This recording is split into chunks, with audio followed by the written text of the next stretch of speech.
Well, good morning. Thank you for being here today as I, along with the representatives from our agency partners, announce the results of Operation Nightingale. It is a broad and coordinated law enforcement operation that, as its name might suggest, took aim at harmful fraud that affects public health in connection to one of the most cherished and trusted professions, and that is nursing. Our healthcare professionals play an important role in our public health system. We therefore expect our healthcare professionals to be who they claim they are. Specifically, when we talk about a nurse's education and credentials, shortcut is not a word we want to use.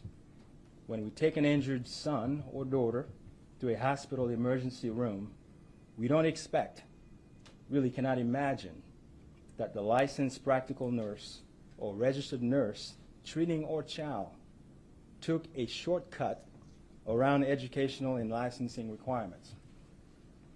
When we entrust the life of an elderly parent to the staff of an assisted living or skilled nurse facility, the last thing we want to learn is that the nurses administering the medications, the ones charged with carrying out doctor's order, took shortcuts on their clinical training and use fake nursing diplomas to get their licenses and jobs.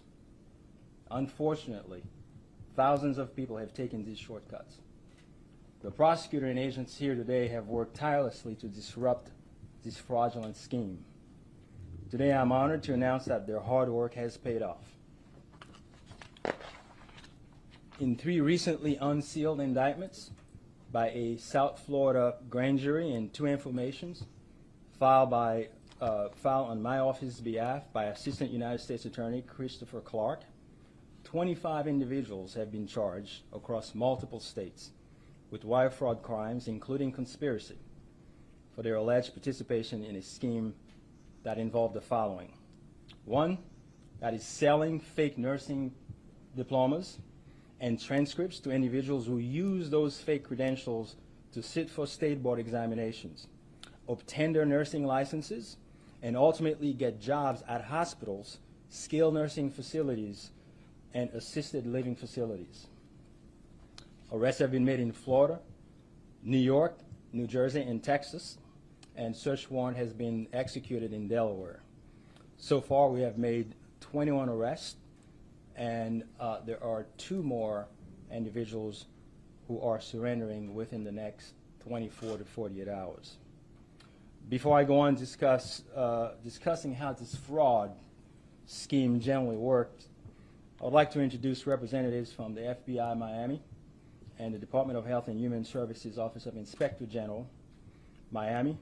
The 2 agencies whose phenomenal investigative skill and commitment yielded these results. From the 2 agencies, we have Chad Yarbrough, who is Acting Special Agent in Charge, FBI Miami. We truly appreciate the work that you've done in this.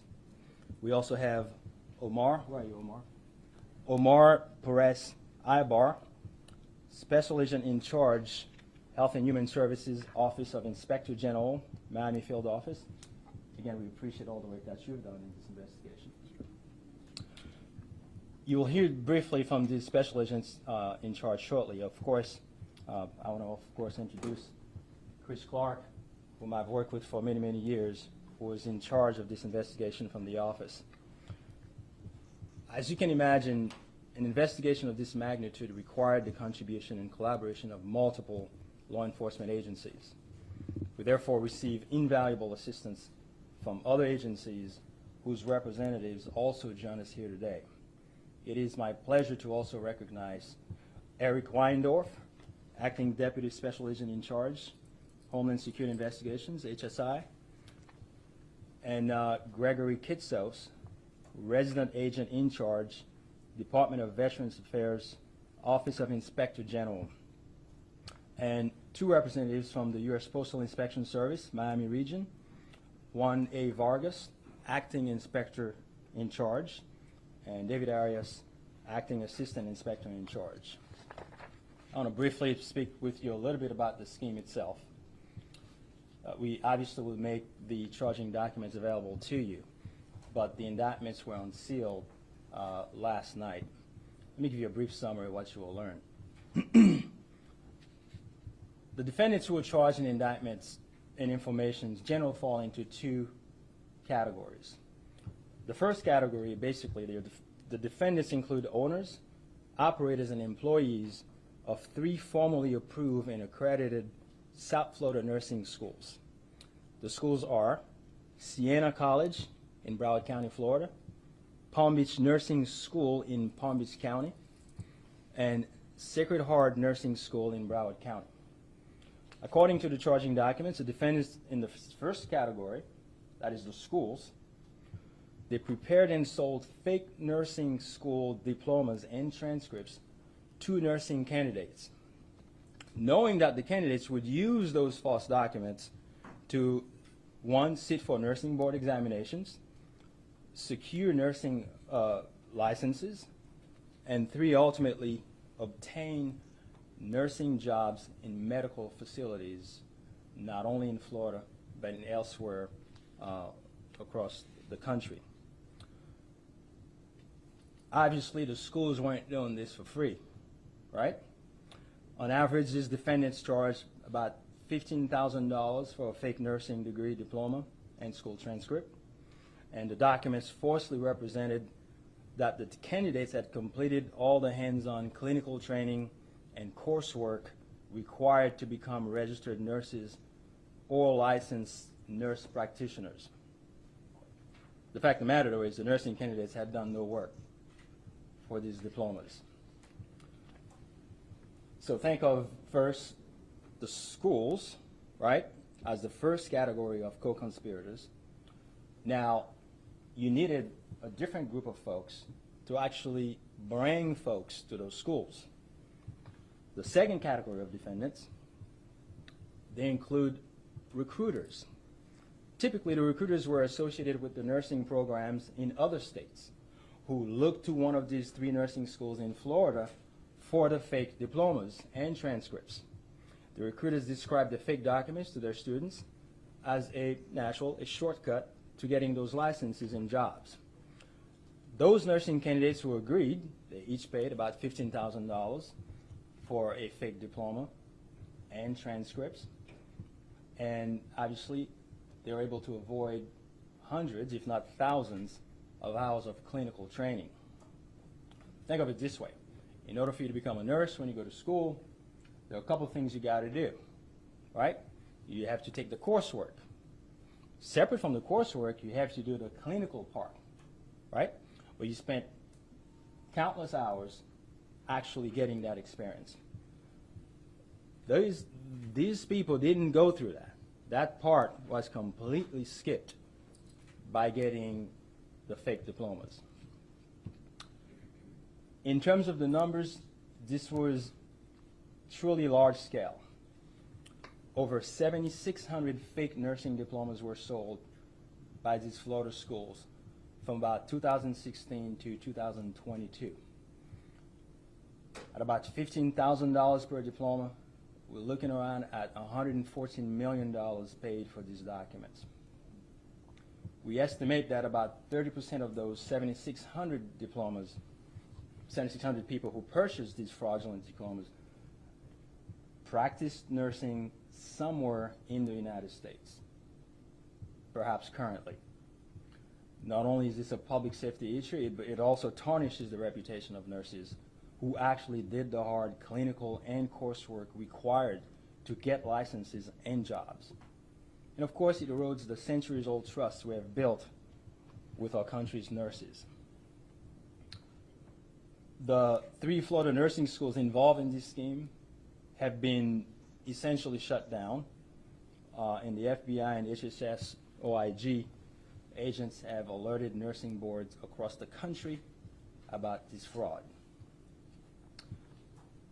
Right now, I want to turn over to the individuals who have actually been instrumental in this investigation.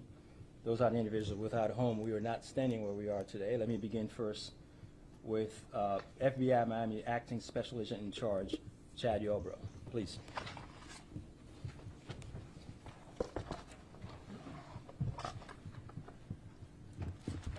Good afternoon. My name is Chad Yarber. I'm the acting special agent in charge here for the Miami FBI field office. This morning, arrest operations were initiated against 23 individuals charged with allegedly engaging in a scheme to sell false and fraudulent nursing degree diplomas and transcripts. As of the start of this press conference, 21 of the 23 have been safely taken into custody, with 2 arranging for self-surrender. In addition to the 3 arrests here in the Southern District of Florida, there were arrests made elsewhere in Florida, plus New Jersey, New York, and Texas. These arrests have been made without incident. Efforts are currently underway to locate the 2 individuals who will be self-surrendering. Healthcare fraud is nothing new to South Florida. We, unfortunately, lead the nation in healthcare case-related fraud that bleeds away billions from taxpayer dollars and its intended beneficiaries. The chief motivation for this type of crime is almost always greed, and that is no different in this case today.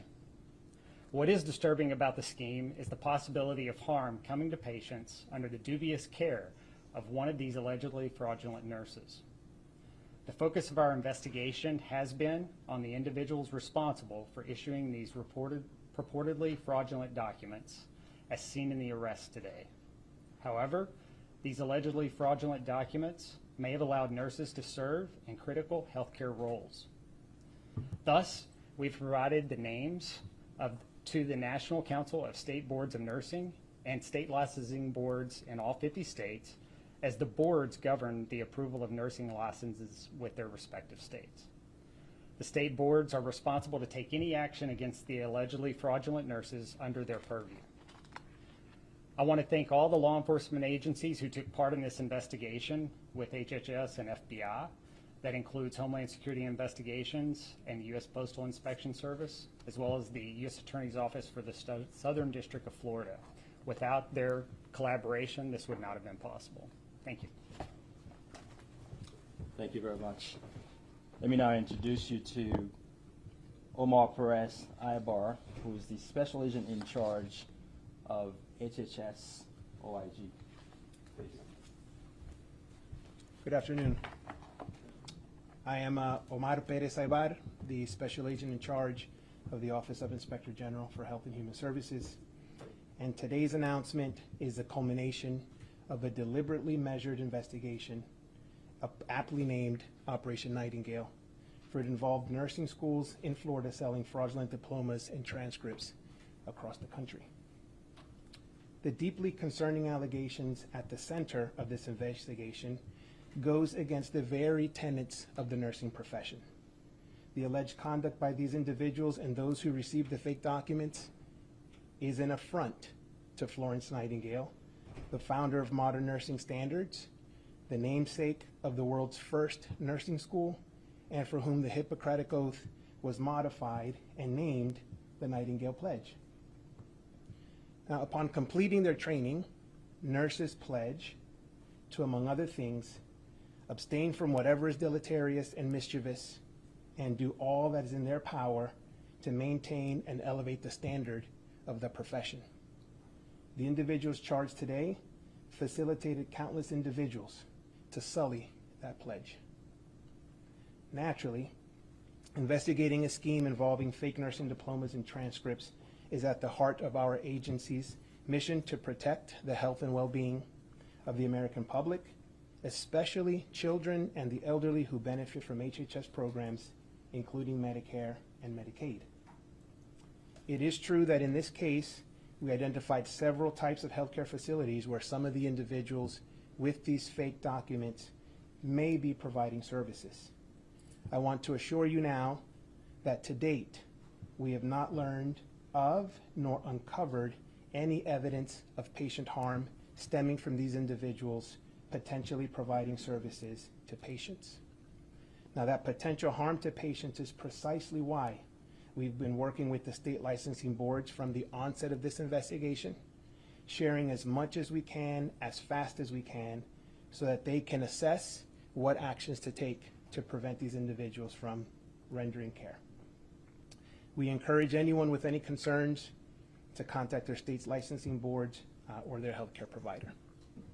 Finally, I want to commend the women and men in the law enforcement agencies represented on this stage. While the work on this case is extremely challenging, your passion and dedication to safeguard the public was evident. And on behalf of Ms. Nightingale, I applaud your efforts to protect patients and the integrity of the honorable nursing profession. Many thanks, Special Agent Ibar. Again, I cannot thank you folks enough for all the work that you've done. This investigation, frankly, given the time spent it had taken to actually get to where we are, was done quite efficiently. This is all I have. If folks have any questions, please. You said that of the 30% that may have actually been practicing and that the nursing boards will deal with them, any potential criminal liability for those nurses who are using these licensures and degrees and actually practicing medicine? Is there criminal liability for them? You know, that's a very important question, right? Because when you think about it, these folks, there's always the argument of whether or not folks knew what they were getting into. But in these instances, most of us know that if you're going to be a nurse, there's going to be certain requirements, right? You're going to have to take classes. You're going to do the clinical course. And at the very moment where you actually pay someone $15,000, right, there is very little doubt that you're doing something that is inappropriate, that is fraudulent. For our purpose, though, is the most important thing for us was to make sure, to the extent we're talking about healthcare here, that we stop the bleeding, right? What have you learned when somebody gets a major injury? You stop the bleeding. And the bleeding here is to basically stop those schools from being able to actually put more fraudulent diplomas out, public sphere. As to those individuals, what I can tell you right now, we do not have any current plans as to necessarily indicting or not, but you can imagine that there's a certain responsibility that also falls on state regulatory agencies and bodies to actually deal with that group of people.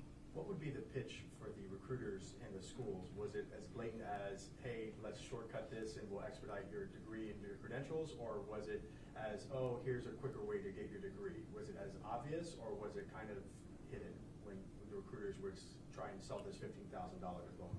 I imagine there are different pitches, but obviously this is one of the situations where if in fact you're looking for a fraudulent diploma, and those recruiters, they work with those schools. So the recruiter is not operating separate from the schools. The school, in one hand, is basically having interaction with the recruiters, and obviously within that industry, within that particular community, the recruiters will know who is trying to be nurses. And think of it this way too. It's not just folks who wanted to become nurses from scratch. You may have, for instance, an LPN who wanted to become a registered nurse.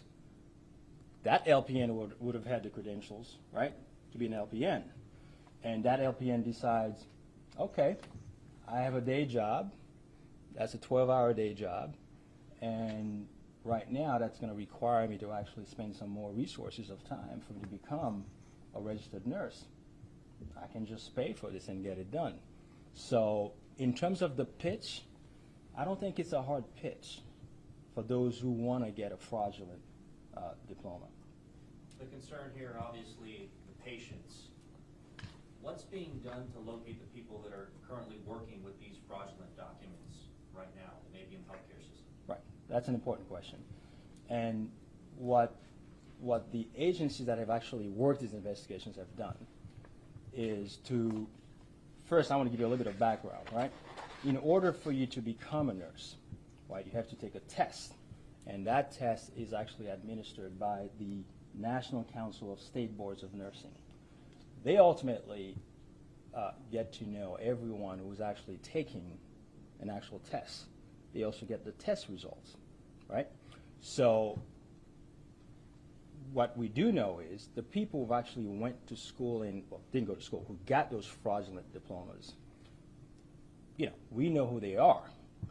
Those names have been referred to the National Council of State Boards of Nursing. And at that point, though, there is an apparatus that's going to follow up on that.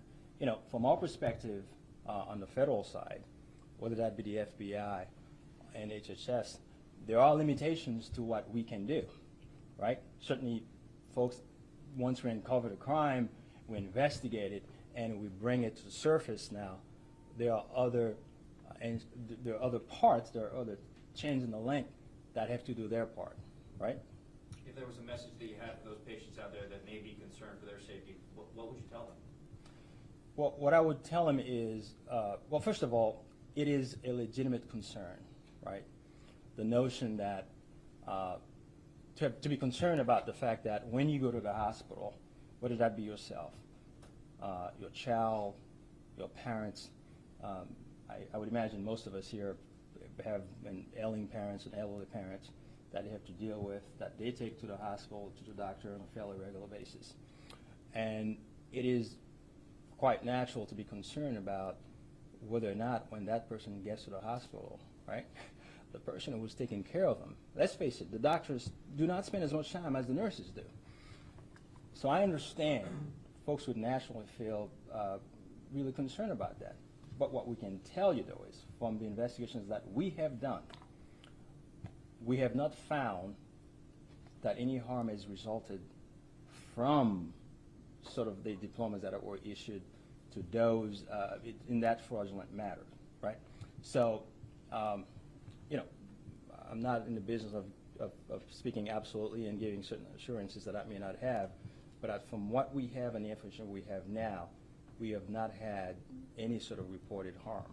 But it is of concern when you think about it, when you have nurses who were supposed to know what they're doing, and you find out that they may not be qualified. And by the way, we know that there are times when folks go to the hospital, they go to these places, you find out a nurse is unable to find the right vein or something like that, and you sort of wonder to yourself, how in the world that the nurse cannot find the right vein to draw the blood or some other fairly basic stuff, right?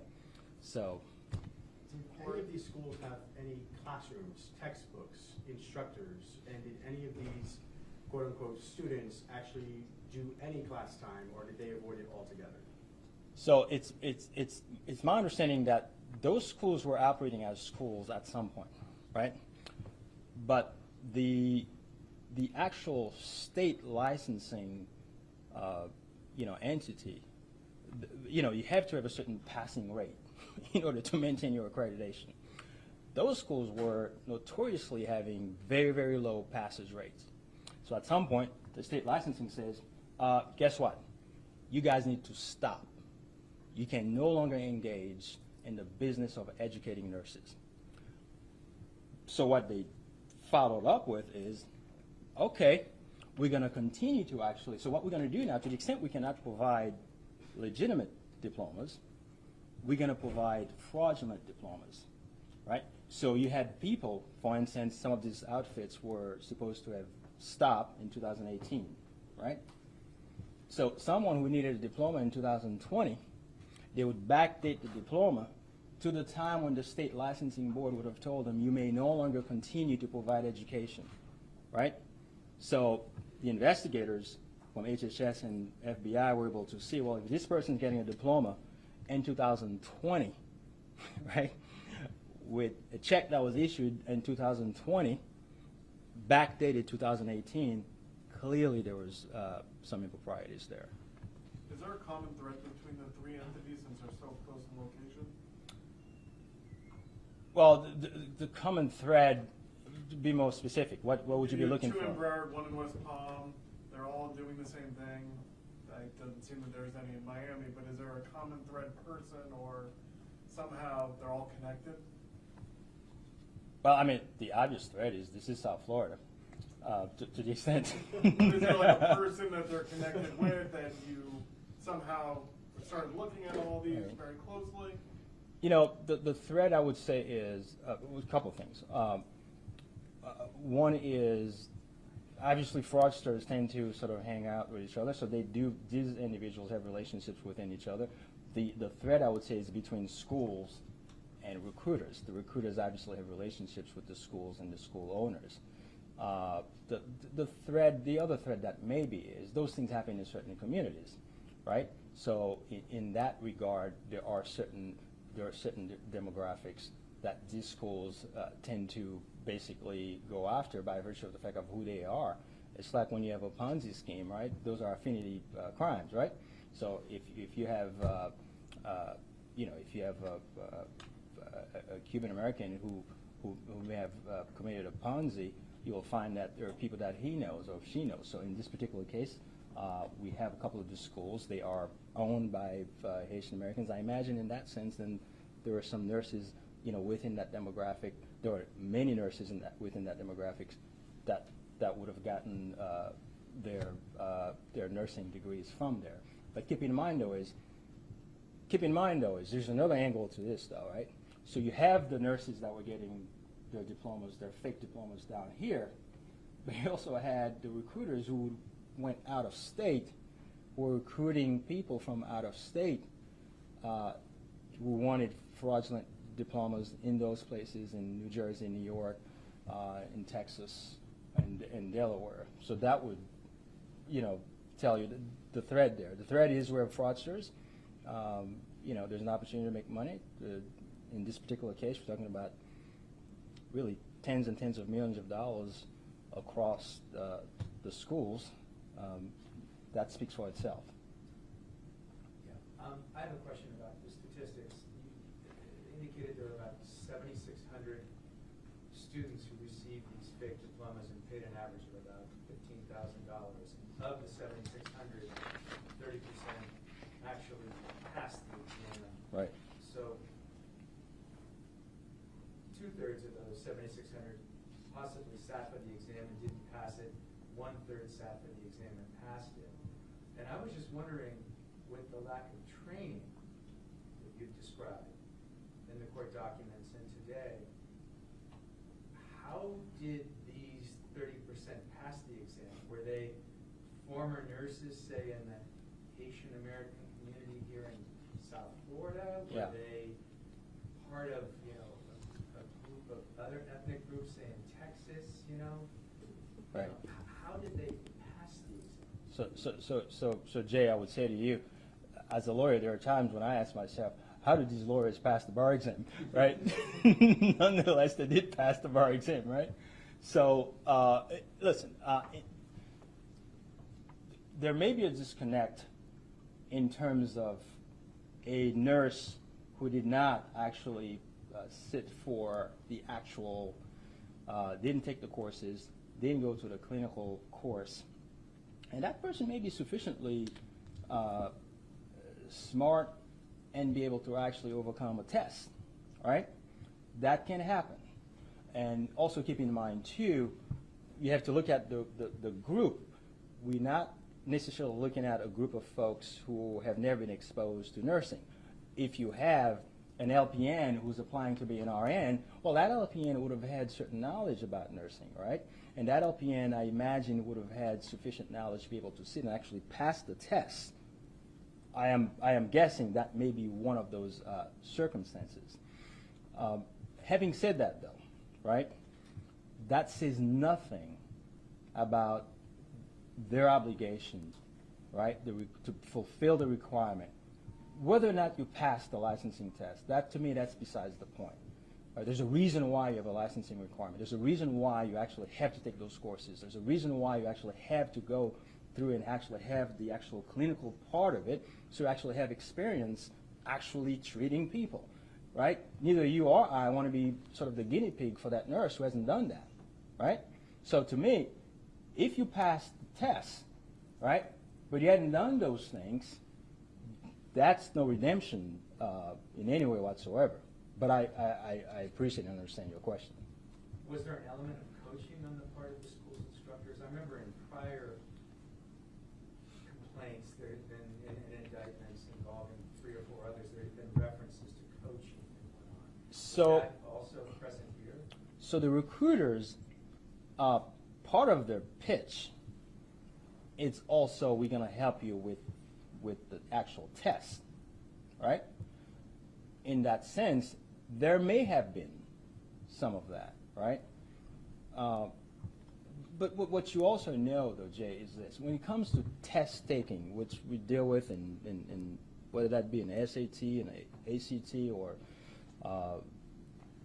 whatever, the LSAT, right, or the bar exams, people can be coached in all kinds of ways to pass exams, and that says nothing about your ability and your qualification to do all sorts of things, right? And I always say that, and I say that jokingly, Jay, but there's a whole bunch of folks who pass the bar exam who have no business being lawyers, right?